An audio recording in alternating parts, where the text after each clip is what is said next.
be studying a poem written by William Shakespeare, Shall I Compare Thee to Summer's Day?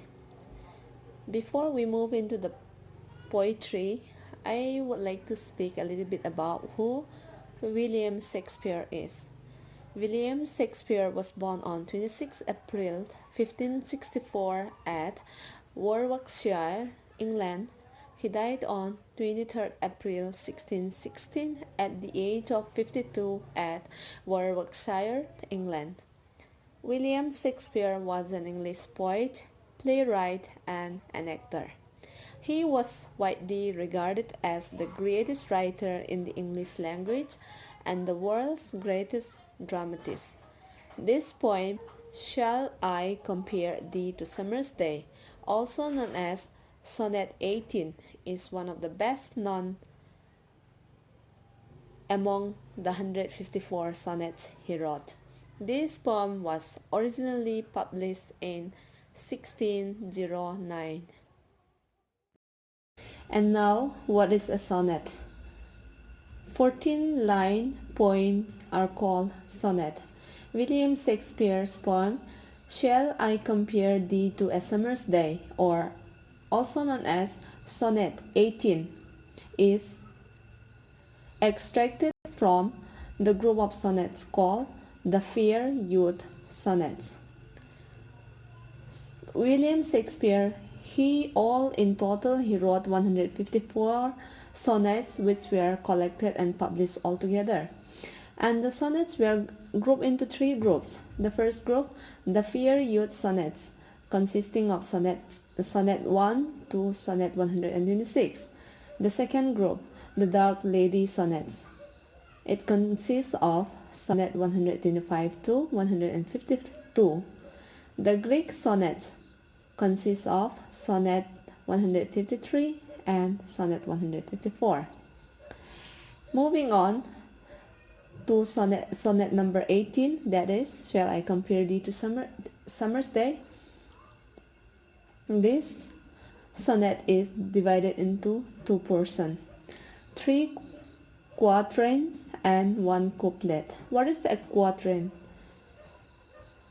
4 lines of a sonnet are called quatrain, and then the last 2 lines of the sonnet is called a couplet.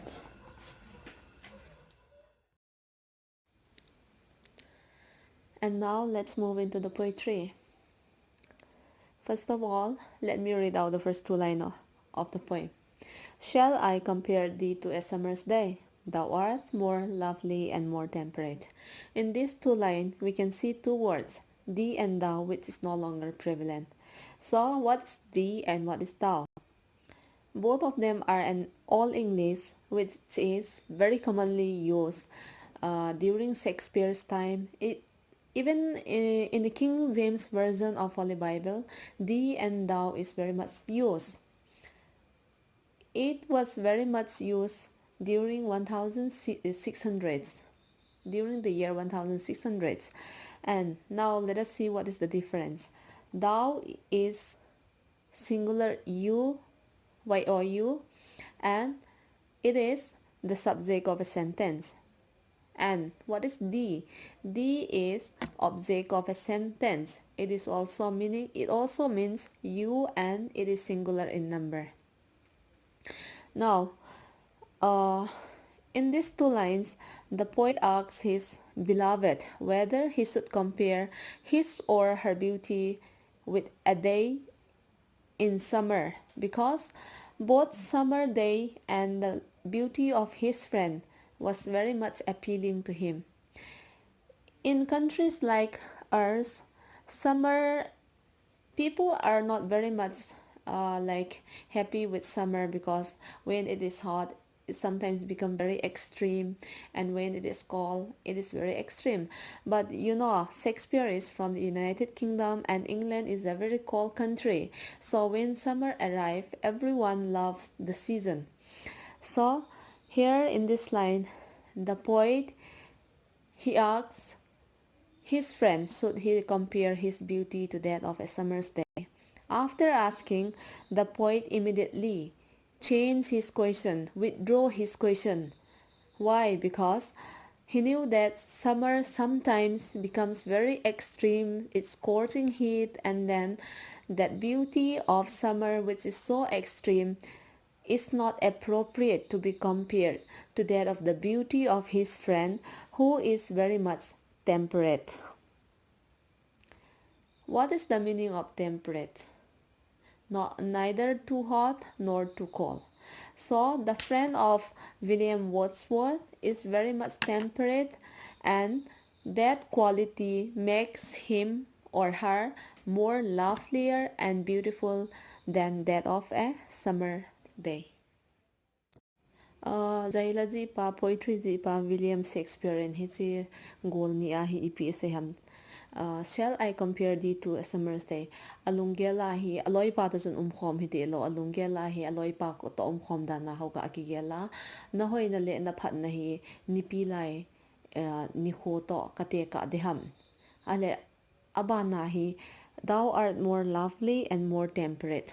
Ale hi chi sei cha ya cho pidinga hi ate ka anom ta lo ham ti a hele nipi lai ni sa hi England gam hi gam dap hi je ami ho en summer lai le hen nom asa owa I enjoy you hi en hi wangan summer ni sa hi phar kha kha le ha sa na sa a tho zo lo changa sa ji he hi chi ja cho aloi pa hi milung ning lungzong lohang wa lo hilo le very temperate ta hin ho mang hi ja cho aloi pa lungnen dan le aphat na le hoi no a hoi na hi chi ni sa ha sa na sa summer's day to chun ate ka nom ta lo hi e aji cho hi chi ni pi lai ni sa ni kho a hoi na le aphat na sa nga hi aloi pa phat na le hoi na hi mantam asa zo ji a cho ate ka nom lo a hi. Okay, now let's move on to the next two lines. Rough winds do shake the darling buds of May, and summer's leaves had all too short a date. Why is May mentioned here? May is mentioned here because the poet is talking about summer. May is the time when spring ends and summer sets in. And what is lease? L-E-S-E. Lease is the time assigned to summer season, or in other words, we can say length of a summer season. In this line, the poet says that the month of May sees or witness the first days of growth in new plants. New plants started appearing, sprung up, and then with summer, the buds begin to appear, which will later grow into flowers.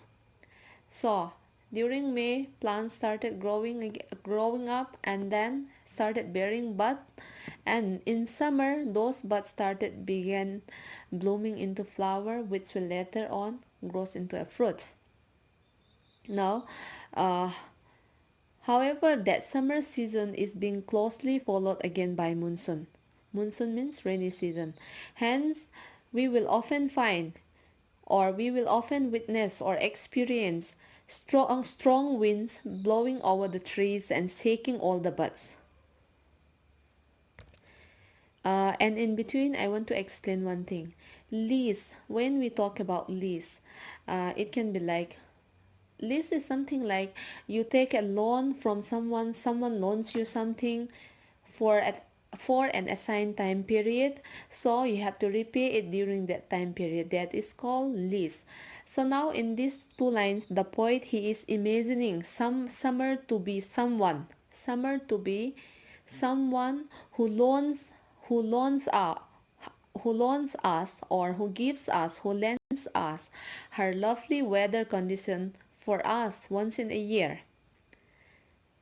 However, the time assigned for the summer season was so short that all the pleasures that summer season gave us are taken away from us after a very short while. Hichi gol thumna le gol lin a hi ipidinga William Shakespeare in rough winds do shake the darling buds of May tham pidinga May hi amen sanam tiale May hi spring hung ki chaya summer hung hlun phat hi chi aki khial to phat lai ta ko hen mi ting le hen pa cha ho hung pa pa na thei ga ding ho aga hung ki se pan ji hen summer hi ahung ru pat ting le hen hui le ku ho en jang hen zui ji en he a chu hui ha nunga ki nung ting le hi chi thei pa dinga hung ki go pa cha mum ho bat cho vel chu amu ling ji e ti chu ata le chi hilaya hi thil khat ga sei leo hen summer's leaves had all to sort li se ki ti teng le mi khat thil ki pi a mi khat ko ma thil ki la a hi chi phat le ka hin sa ding hi ta sa ki ta bang phat chom khat ki mu nei ka se ta kon summer he te ka ai e a ji chu summer hi sort lo hi in ahung thun le no mi him ho in no masa anop sa na o chu sort man lo anop sa na o puma chu kila pi pai ji he e pidinga che se ham ta la e symbolically hello la in inner meaning chu hi chi sonnet hi William Shakespeare in aloi pa hedging na dinga mel chi na dinga az in aloi pa hi mi pha mi hoi ama dinga mi man tam ta hi in e wanga le se na he so ta hin ho aman zo lo ja cho a phat na hoi na ho chule a phat na a hin ho a chom dan ho chu hi chi summer's day to hin ni pi lai ni ho to hin aga te ka hi. Okay, now let's move on to the next quatrain. Sometime too hot the eye of heaven shines, and often is his gold complexion dim. So in this two line, the poet talks about the unpredictability of the weather in general. He says that on some days the sun shines too brightly, and then he imagines the sky to be that of a figure. The metaphor here is constructed on the fact that both the sun and one's eye do shine from time to time. And now we know that in the poem, Shakespeare makes a comparison between his friend and summer season. According to what we see in the poem, summer may be the most beautiful time in England, but it has some defects. That is, sometimes clouds darken its golden sunshine because the weather is not always constant. And one can also see the sun's light fading away at times. But the poet's friend the beauty of the poet's friend does not have any of those kind of defects. Hichilain ten ya kona ga het the hi lo le ga sei the chu amasa line ten ni ayong chun summer season hi England gama dinga itabang nom season hi ham chui se event hichilai lai na ko na imu the hi summer season hi anop the wanga itila go hung zu a itila hui hung kinunga itile nisa ha sana hung sa de ham ti ki se the lo hichia chu unpredictable hi a chu hi summer season long hi ahoi no ho zo se khela yong chu asit na ani di asei do hi in hichilaya hi ibidinga hidi ha sei ko ham te hele William Shakespeare hin aloi pa hi abula hi summer season ta na te ka hi in summer season ahoi le wanga chu aloi pa hoina le phat na hi achung nung zo e ti asei do anom je a chu hi chi summer season aphat mo na le ahoi mo na yong hi aga amin pha hi aga sei hi. Now let's move to line 7 and 8. And every fear from fear sometimes declines by chance or nature's changing course untrimmed. What is the meaning of untrimmed? Untrimmed means something which is not checked. So, in this two lines, the poet comes to the conclusion that everything that is beautiful ceases to be beautiful at some point of time or another. Beauty is not permanent. It can be declining at one point of time. So this usually the declining of something beautiful, the changes, it happens for two reasons. The first reason can be mentioned like it is simply because of chance, sometimes because of an unlucky incident with such as accident which can lead to disfigurement or loss of beauty. And the second reason can be mentioned the second reason can be a result of changes in nature. Nature keeps on going in a cycle. So if that cycle is disturbed, changes happen. So the second reason that is why can be because of the changes of nature. A glorious summer day which is full of sunshine can be easily followed by gloomy and stormy days full of cloud covered with rainfall.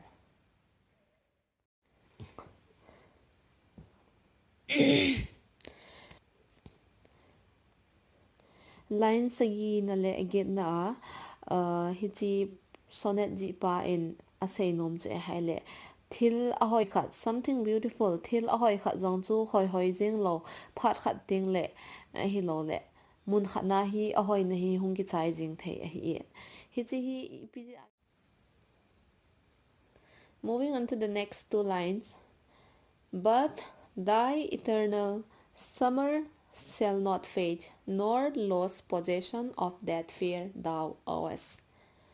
So from this line we can see that the poet says that the beauty of his beloved is similar to the beauty of summer, but that summer or that beauty of his friend will never be fading like that of the summer season which he mentioned before.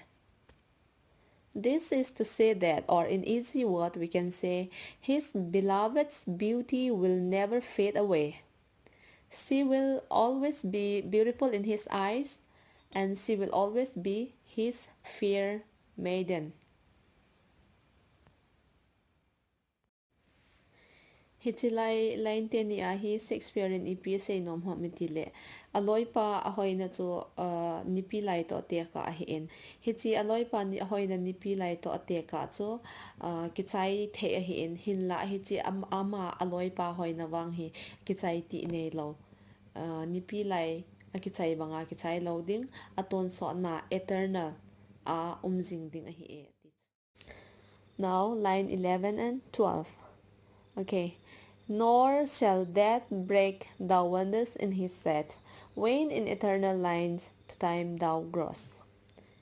You know, everything in the world is subject to death. Nothing is permanent. But the poet here, Shakespeare, says that the beauty of his friend is permanent. He says he is even free from the shade of death.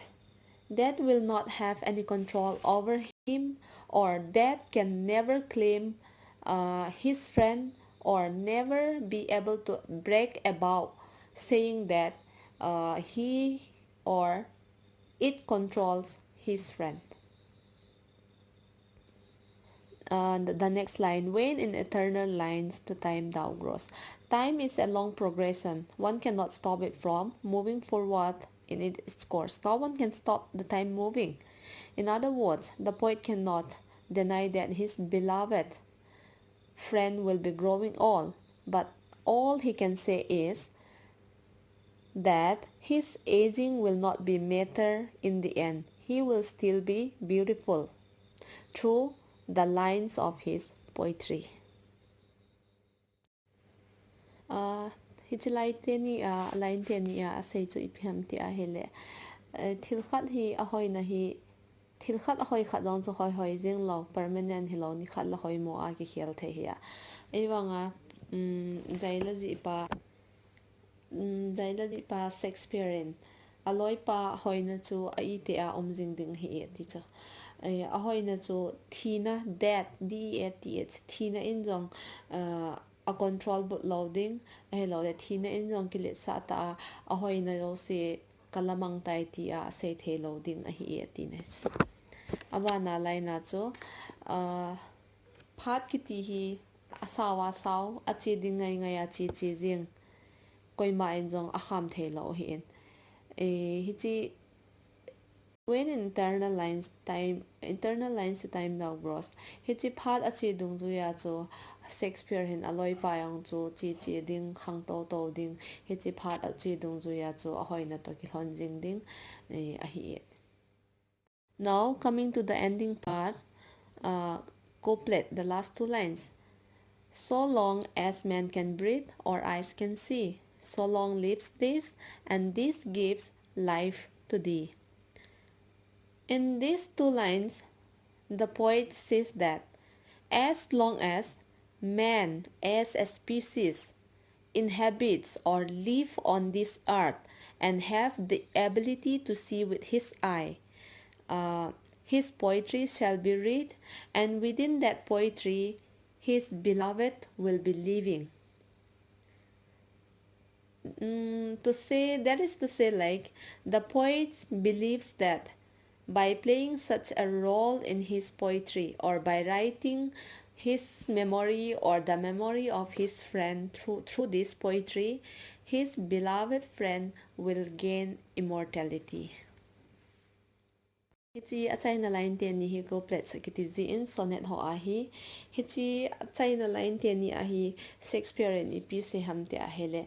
Leise chunga mihem achen lai si a chuto le mihemin thilmu theina mit ane lai se a hichi ale khaji hi mi hon asim jingding hichi asim tengule mi ho en hello le asim ho chun aloi pa hoina chu a het diu hi chu het tengule aloi pa chu hichi poetry a chu hing jing ding ata sa thiong le a memory amin chu hing jing ding he ti chu ipidzi a hiti a cho se ha meti le hichi a poetry hi a lai se a hi mi hon hin sim simu within mi hon hin sim sim tengole aloi pa min hi hung ki phapo po endin amin hi hing jing ding hi e thita loading hi e tis atina a hi. Thank you for watching, and please do subscribe.